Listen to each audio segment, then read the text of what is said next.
we're back and we're close. Got some relief today.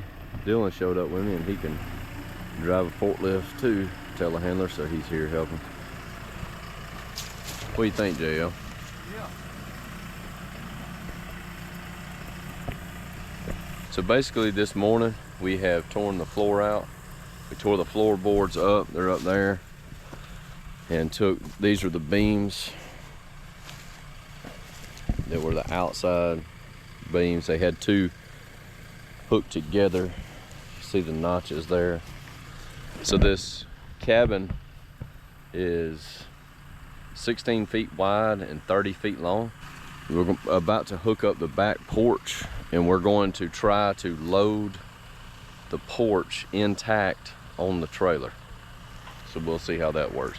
I was actually going to cut that floor out. I think that said something like that yesterday, in sections and sit it on the trailer, but I didn't video it. But the carpentry looked about like something that I would do. It's pretty bad. So it'll have to all be rebuilt anyway, so we just tore it apart to sticks and haul it like that. There's a lot of the floor here, the rest of the beams that we didn't finish yesterday. Like I said, now we're going to try to load that porch and then go to my favorite part, which is going to be pushing some chimneys down. So I've got to clean up the job site anyway. Everything's got to be gone. So I'm taking the chimneys with me. What I'm going to do actually is get them to put the chimneys, well, I'm going to put them in a dumpster and just get them to haul them to my farm and unload them. So this chimney, once we get everything cleaned up, probably lay them backwards. If I can, I'm going to try to keep those fire boxes intact, if they will. Why not? Just sit them back on the foundation. Probably won't work, but why not try, right?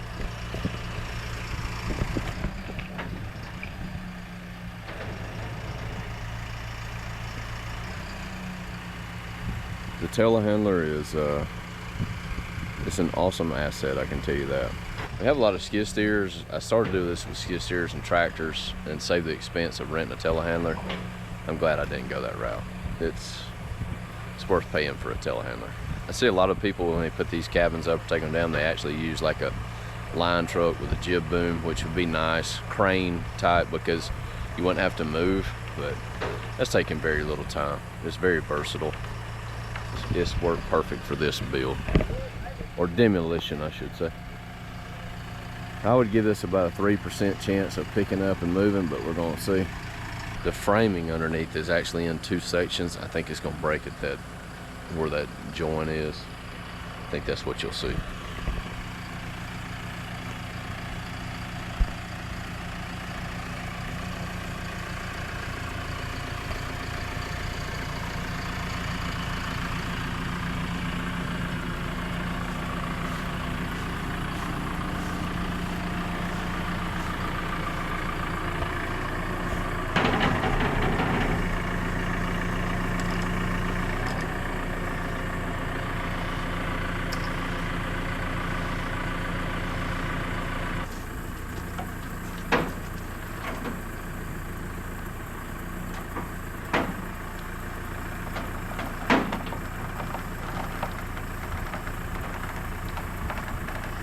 Like it's gonna be heavy on that end over there.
That's pretty awesome.